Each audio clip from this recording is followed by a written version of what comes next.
And we are live. Welcome, mystery and thriller friends and fam. I'm your on-air host, Sara, author Sara DiVello, and I'm so excited to be hosting tonight Joshua Bellin, here to give us the inside scoop on his latest book, Myriad. Josh, welcome to Mystery and Thriller Maven's Interrogation Room. Tell us about Myriad. Thanks, Sara. Thanks for having me. Oh, so this is the interrogation room now. Okay, all right. So just so long as I know. So Myriad is a sci-fi thriller, as you said, and it's a time travel story. And it features a narrator whose name is Miriam Randle. She, years and years ago, before the main action of the story starts, she lost her twin brother in a tragic accident. And she's still dealing with that 20 years later. And she's all grown up and she's working for a company in Pittsburgh, Pennsylvania, called Lifetime. And what Lifetime does is they send travel agents, that's what they call people. They send people like Miriam back up to a week in time in order to reverse crimes, undo crimes that have already been committed. So once a crime is committed, murders and so forth, they reconstruct it for a week, and then they send their agents back to change the outcome. And so that's what Miriam has been doing with her partner. They work in teams, and everything seems to be going reasonably well until she goes back to undo a murder and ends up committing one instead. And at that point, well, you can imagine things get a little out of control after that point. Well, we're here to talk about how they go sideways and all the good things. So I can't wait to get into the details. First, I just want to welcome everyone. So we are going live to 6 different destinations across Facebook and YouTube. So friends, no matter where you're watching from, you're in the right place. This is the right time. If you've been here before, you know the drill. And if you're new, welcome. We're so excited to have you. Here is the drill. So every Monday for hashtag Mystery Monday, I give you my handpicked featured authors, and you get to ask them anything. So ask Josh about his fascination with time travel. How did he get this crazy idea? Does he write every day? Is he write by night, write by dawn? We need to know all the things. So just get them going in the comments, and I've got them right over to him. George, welcome to the conversation, saying good evening. So glad to be here because Mondays are murder. They are indeed, George, and we're going to make them a little less painful for you. So Josh, let's kick off with, this is a crazy idea, and I think it taps into the heart of what a lot of us spend doing, which is wishing that we could avoid things that are the most painful, awful traumas of our life. Tell us about how did you get this idea? Why this book? Give us the whole scoop. So, yeah, and first of all, let me say to George, I like that Mondays are murder because the tagline for Myriad is time travel is murder. So that's, that it's kind of in keeping with what George just said. So, yeah, Myriad is an idea that I was playing around with for a long time. That's our tagline. What's that? Mm-hmm. Yeah, and so I was playing around with Myriad for a long time. Oops. I was saying our tagline is Mondays are murder. George is a regular member of the Mystery and Thriller Maven community, so he's quoting our tagline to us for extra bonus points. And George, I see you, and I am appreciating I'm picking up what you're putting down. So that's great. We've got similar taglines. Great. Yeah, Myriad dates back to a project that I came up with a long time ago, which was actually not time travel. When I first came up with it, it was an idea of somebody who had suffered a loss and who was trying to help other people deal with their own traumas. And it was kind of paranormal. It had, some supernatural elements. But then as it evolved over the years, and I came up with the title, I mean, it's not my own word, obviously, it's a word, but I came up with the title Myriad, and I really like that. And even though that story in its original conception didn't evolve, I really wanted to use that title Myriad. And when I thought about time travel, I was thinking about the myriad possibilities in time travel and the myriad ways that the story can go and the myriad different timelines that can happen, the many ways that the story could unfold. And so the trauma piece of it stayed central. And that was the thing that I really wanted to get at. There's a lot of, I would say that a lot of time travel stories, if they don't focus on trauma, it's at least a part of the story, because that's one of the things with time travel, right? It's this idea that we can maybe go back and address the things that went wrong in our past and change them, perhaps. But in Myriad, one of the things that I wanted to do was I didn't want trauma to just be incidental to the story. So I wanted trauma to be fundamental, first of all, to the narrator's history. And I told you about losing the twin brother. But then I also wanted it to be part of the mechanism of time travel itself. The way time travel works, I'm not going to give too much away, but the way time travel works in this novel, it relies on trauma. Trauma is a central part of the mechanics of it. And so that was something that I was intrigued by, to think about how trauma could actually play that central of a role in a time travel narrative. It's so interesting because I actually don't usually read many time travel books. In fact, I don't read any. But I relate to the most sci-fi I've ever gone is Star Wars, and I'm a huge Star Wars fan, but only the first three. The second three are for the birds. But I mean, I know them all by heart. But I think what was fascinating to me is I am one of those, anxious souls who relives every stupid thing she's ever said and relives every painful thing that's ever happened to me. And I always think, oh, I wish I had done this differently. And I always think about the butterfly effect. If one thing could change, how many other things could change, and the domino effect downstream. So I think I really resonated with that piece of your book. Right. And that's one of the things about Myriad. If you look at a lot of time travel stories, it's one of the principles of the Travelers. One of the no-nos is that you can't change the past, right? That's sort of a given. I'm watching this TV series from a few years back called Travelers, and that's one of the things that's critical. In fact, that's what the characters are wrestling with. They're not allowed to make changes. And so with Myriad, and that's the whole idea, right? If you make too many changes, it could affect the future. If you end up killing your own grandfather, you don't exist. That whole thing. But with Myriad, I really wanted to make the idea that that's their job. That's what they're there to do, is to change the past. And what becomes so difficult for Miriam, the main character, is that since they can only take these 1 week trips, they can't take trips longer than a week. As long of a trip that you take, that's how much lifetime is deducted from your own life. So if you were to travel 20 years in the past, you would lose 20 years of your life. So you don't want to do that. So she's got this traumatic circumstance that happened 20 years ago. She can go back a week or a few days and make changes, but she can't get at the fundamental or central trauma that is driving her. Yeah, a lot to think about here. A lot to think about. George is saying if you time travel on a Monday, you're pretty much done for. Exactly, George. Exactly. George is a retired Navy serviceman and cryptographer. So George knows a thing or two about the mysteries of the universe. Yeah. George, always a pleasure to have you here. Thank you for joining us. So Josh, let's get into your practice. So when you first thought of this book, elements of it before, then it stayed here, you kept the name. So start to finish, soup to nuts, A to Z. How long did it take you to write this book? So, okay. So let's say if we don't count the very earliest stages where it was just sort of an idea floating around in my head and it didn't really make its way to many pages. I would say it was probably about 6 months of drafting, another 6 months of revision, another few months of working it through my agent and getting her feedback and so on and so forth. And so that's probably what it was. I'm not somebody who writes every day. I wish I could, but I have a full-time job. I teach. And there are days when, I'm grading student papers. I'm not going to be working on my own writing on those days. So my creative process is fairly slow, and my revision process is fairly substantial because I don't do a whole lot of pre-planning.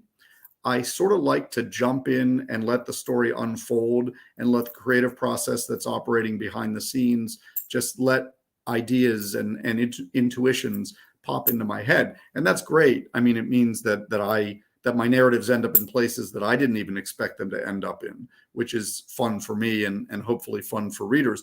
But it also means that there's a lot of revision because I have to go back and there are gaps and there are holes. And especially in a time travel narrative, it's like, oh gosh, wait a minute. Did I close that loop? Did I make that connection? Is the causal link clear and sound, right? So it was really complicated in that respect to write the way that I write without a whole lot of planning beforehand. But I'm still happy with it because of that, the way that creative impulses play into the narrative as it unfolds, and things that I didn't foresee end up shaping the story. Excellent, excellent. So you're not a plotter, you're a pantser.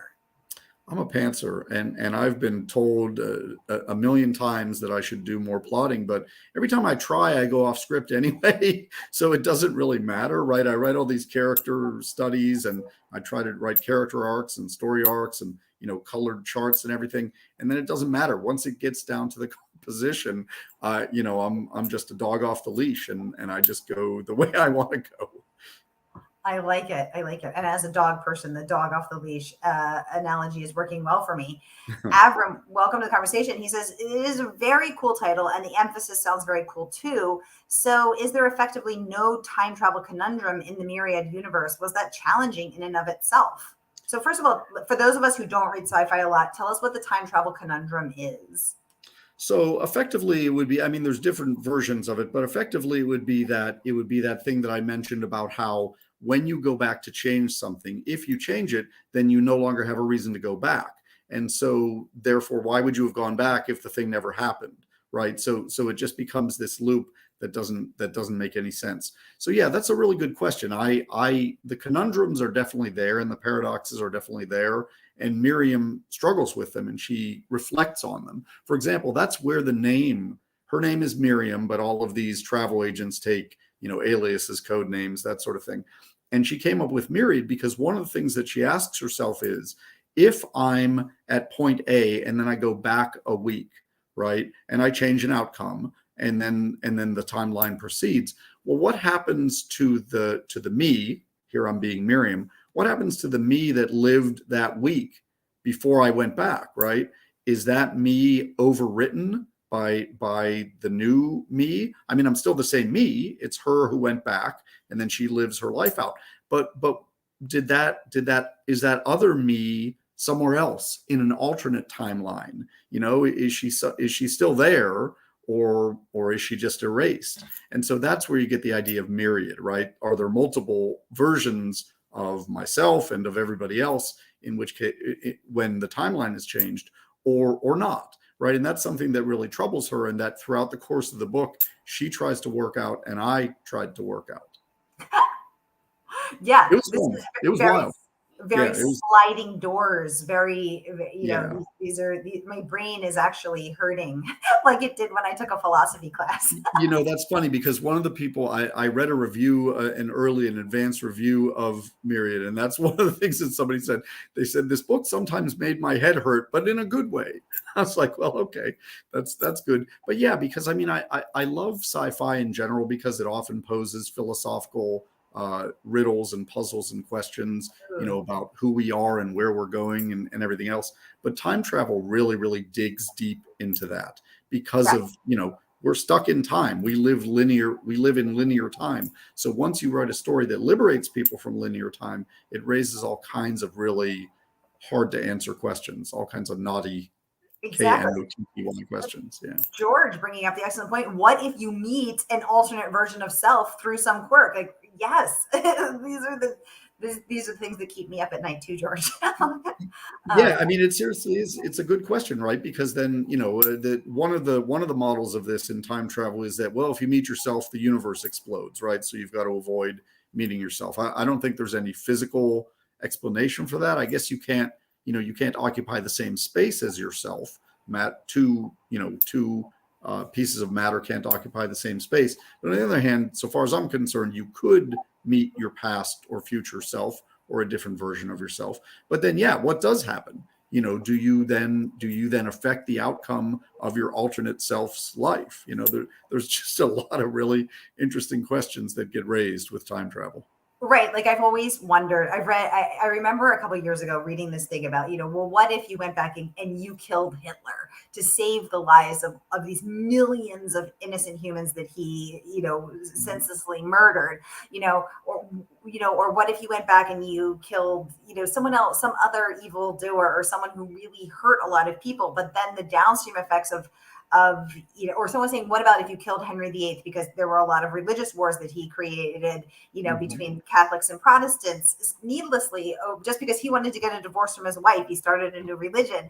But then if you killed him, you wouldn't have Elizabeth I, who was one of the greatest rulers and that created all this incredible good for the world, but she came out of that second marriage. And so what about all of that? And it can really, it really does. Yeah. I mean, it really, and so that whole idea, the butterfly effect, the ripple effect, whatever, I mean, yeah, it's something that we have to take seriously. And in a murder mystery, which of course Myriad is also that, it raises some serious questions about, right, when you undo a single murder, well, what happens then? What are the implications of doing that, right? I mean, was that meant to be in some way, right?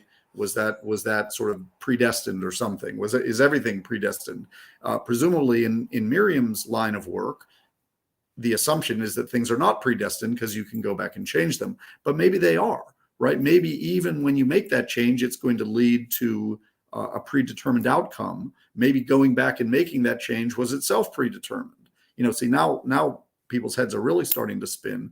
But I think that one of the real challenges in writing a murder mystery that had time travel in it was just that, asking those questions about how addressing crime in a way that we really can't, right? Because we can't reverse crime, how that ripples through people's lives and how that impacts what comes next.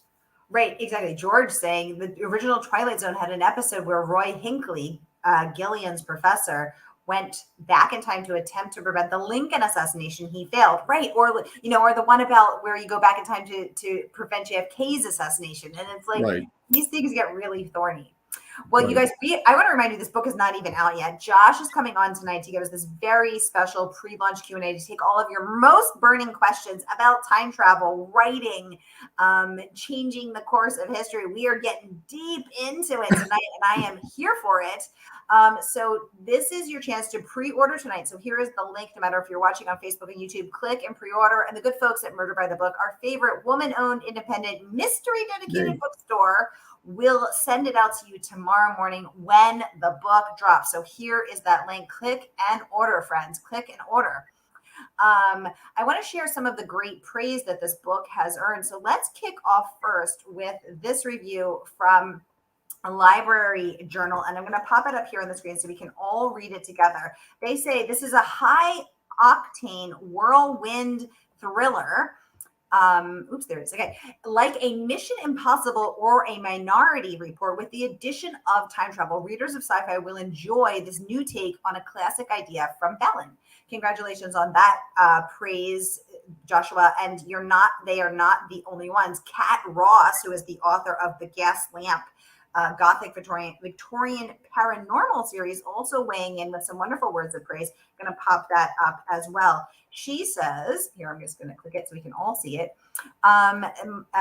She also says, Minority Report meets The Fugitive. I like that they both use those as comp titles. Yeah. In this breakneck thriller that kept me guessing and madly flipping pages until the bitter end, the devious plot zips nimbly through the wormhole after wormhole, but Bellin shines the brightest in his nuanced exploration of the light and dark in all of us. Myriad is an anti-hero for the ages. Congratulations on that praise. Yeah, I really like the Minority Report references, because that was certainly one of my touch points. Even though that's a little different, because there you've got precogs who are predicting crimes that are going to happen in the future, right? Mm-hmm. And so you predict them and then you stop them before they occur. This is different. You're going back and stopping something or changing something that's already occurred. Still, yeah, Minority Report was definitely in my mind. It was one of the stories that was in my mind, excuse me, as I was reading. So Josh, if you had the time, and I always think if I had a time travel machine, I would go back to the 1920s and I would watch the murder that I wrote about in my true crime thriller coming out in August. If you had a time travel machine, where would you go and why? Okay, so this is going to be personal, very personal, but it's something that I like to share with people, because one of the things about Myriad, one of the reviews that I got, which just came out, which I really appreciated, talked about the human nature of the story, right? We could talk about time travel, we could talk about philosophy, we can talk about all that, and I love talking about all that. But at the same time, I think Myriad is a very human story about, trying to deal with remorse and grief and trauma, and make sense of who you are and how you got where you are. So one of the things that I wish I had done, my dad, who died a few years ago, was never into sci-fi. He was into different stuff, mostly historical fiction and some other things. But so he read the stuff that I wrote because he was my dad, but he didn't really, it wasn't his thing, right? But there was one time where I was working on a narrative that I knew he would like. It was historical fiction. And I thought, oh, this is something that my dad's really going to like. But it just didn't unfold the way I wanted it to. And it took a long time to get together. And I was determined not to read it for him until I could actually give him a copy dedicated to him. But I never got that opportunity. And so I know. So if I could go back, that's what I would do. I would go back and I would just read some pages to my dad, and it's one of those things where I feel like probably all of us have moments like that, where it could be something big, or it could just be something that is very personal and very intimate, I guess, almost, that we just wish we could play out differently. I think that, yes, that sense of we all carry regrets, and then maybe it is a missed moment with someone who's passed. And I know I would go back to spend time. I spent so much time with my grandmother, but I would spend more time with my grandmother. And it's that the aching sense of loss and regret and the yearning to have even just a few more moments is so universal and so relatable. And so, yes, I think that is the nucleus of, I think, what I resonated most with this book. Although, of course, the idea of if I could change a murder, would I? If I could do, right. If I could prevent something, would I? Was also very cool. Thank you for sharing that very personal moment with us, Josh. I want to talk about some of the other amazing reviews that your book got. This one from Ginger Smith, author of Rush's Edge. She says, Myriad blends the time travel genre with a compelling cast to tell the story of Agent Miriam Randle, a woman caught up in the Gordian knot of her brother's untimely death. Bellin masterfully weaves suspense with nonstop action to create a heroine and a story that will be impossible to forget. Congratulations on that rave review as well. Larry Ivkovich, author of The Sixth Precept, says it calls the book exciting and thought-provoking. Really great praise from him as well. Booklist says that you weave a spellbinding mystery with this time travel detective noir. Do you think you wrote detective noir? Did you mean to? I think, well, that's a good question. I think I sort of did. I mean, the way the book ended up being, Miriam sort of moved in that direction, in that noir direction, kind of a little bit of the hard-boiled detective kind of feel. And I think the book is fairly dark. It's set in Pittsburgh, but it's a future Pittsburgh that's fairly dark and shadowy, and that has, I think, even if you look at the cover, I think the cover kind of captures that noir feel. So that's what turned out happening. And one of the things about the story that a lot of the reviews mention, and that I'm proud of, is that the book is genuinely surprising. I really feel that way. I think that, there are some things that you might see coming, but I think there's definitely going to be things that you don't see coming. And in that sense, I really had fun crafting it and saying, where can I go with this story that's logical, that's plausible, that makes sense, but that the reader is just not going to anticipate. And only after the fact, sort of in a time travel way, they're going to say, oh, yeah, that's right. That's why that worked out the way it did. Why did you set it in Pittsburgh, Josh? Okay, so I am from Pittsburgh. I've lived in Pittsburgh the vast majority of my life, except for a few little jaunts for college and graduate school. And I love Pittsburgh. And I also know Pittsburgh really well. And for me as a writer, some writers, I don't know about you, but some writers start with character, some write with story, some start with story. I start with place. I like to know where my story takes place and where my characters are going to be acting before I can figure out what that story is going to be. And so I like to choose places, even if it's sci-fi, even if I'm imagining it and changing it, altering it in some ways. I like to use places that I do know well, so that it can feel real, so that there can be a groundedness and a weight to it, so that you can actually imagine, there's some crazy time travel-y stuff going on, but this feels like a real place. And so Pittsburgh was a natural fit. But I will say this as well. I wanted to make Pittsburgh cool. And, because some people don't think Pittsburgh is cool. Pittsburgh is cool. And if you haven't been to Pittsburgh, you should come to Pittsburgh. But still, some people think of it as, it's this old mill town. It's crumbling. It's falling apart. I don't know what they think. But I wanted to make Pittsburgh cool. So time travel, there's nothing like time travel to perk up a city. I wanted to make Pittsburgh cool. That is a tall order because let me tell you, Josh, I'm from Philly and Pittsburgh's never going to be cool. Okay. I'm just going to tell you that right now. Pittsburgh is never going to be cool. So we have a problem here because Josh is going to be a Pittsburgh Steelers fan. Josh is going to be, and as an Eagles fan, as a Flyers fan, we're going to have a problem because Pittsburgh's never going to be cool. That's just the thing. It's never going to be the capital of the United States. That would be Philadelphia. Yeah, I understand that. Philadelphia is a cool place too. I will not deny that. I lived in Philadelphia when I went to graduate school, so I appreciate Philadelphia's coolness. But Pittsburgh is still cooler, and we're just going to have to either have this out or agree to disagree. But the thing is, Josh, is that over here in the control pit, I'm live tweeting the session, so I can say anything over here. Failed mission.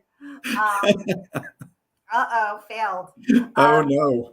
Y'all, we have 3 minutes left. I can probably take 1, maybe 2 questions left. So get them going in the comments. Meanwhile, don't forget to pre-order tonight. So the book drops tomorrow. Oh my God. Josh is coming on to give us the inside pre-launch scoop to spill the tea, as the cool kids say. So here is that link to pre-order, no matter where you're watching from, Facebook or YouTube, so you can immerse yourself in the world of Miriam and her time travel, murder preventing, ethical conundrums, all the good things. Here is that link. Josh, I did have I let people submit questions in advance in the Mystery and Thriller Mavens group. So I did want to get to just a few of them if we can. Sure. So Anne wanted to know what is your best advice for aspiring writers? She said she knows that you're also a teacher, so any advice would be helpful. Okay, so my best advice for aspiring writers, and I do this for my students in the classroom, is I say, don't worry about whether your first draft is a complete mess. Just write. Just get something done. A lot of people get really stuck. People talk about writer's block, and it's a real thing. But what happens is that you get just so anxious because things aren't going the way you want them to, or that there's a flawed sentence or a gap in the story. But that's just the nature of drafts. I think that every publishing writer, every working writer knows some drafts will be messier than others, but all drafts are messy and they're going to be far from the finished vision. And so I think the key thing is to just let the creative process play out and not worry yourself about how the draft is developing. You can worry about that once you've got it done, but then you've got a great sense of completion. Yay, I finished a draft. I finished a complete novel. It gives you that sense of pride and sense of achievement that enables you then to go back in and make something of the messy first draft. That is great advice, and also really hard because I don't like mess. So it's hard for me to make a mess, but you're exactly right. And so I waste a lot of time being like, oh, I don't want to make a mess. I can't bear to look at something so horrific. And then I don't end up I procrastinate on doing it because I dread the mess so much. So I think your advice is so smart. It's really hard, but yeah, and I'm not a person who likes mess. Sort of in my workspace, I like things to be fairly neat, but in my stories, I've somehow trained myself to accept the mess and to embrace the mess. I guess just kind of accept it as part of the process. Yeah, that's something that you should put up there. Embrace the mess. I think that's going to be my new tagline. Embrace the mess. Forget time travel is murder. Embrace the mess. Okay, there, I will put that up there for you. Oh, there it is. There we go. Y'all, we are out of time. Time flies when you're having fun. Josh, thank you so much for coming on to give us the inside pre-launch scoop on Myriad, out tomorrow, y'all. Josh, this has been such a fascinating conversation. Congratulations on all the amazing praise. And we look forward to seeing what comes from Joshua David Bellin going forward. Thank you so much, Sara. It's been a blast being on the show, and I really appreciate it. Yay, such a pleasure to host you. All right, y'all, I'll be back at the top of the hour with Liv Constantine. Go get a snack, get a drink. Stay tuned.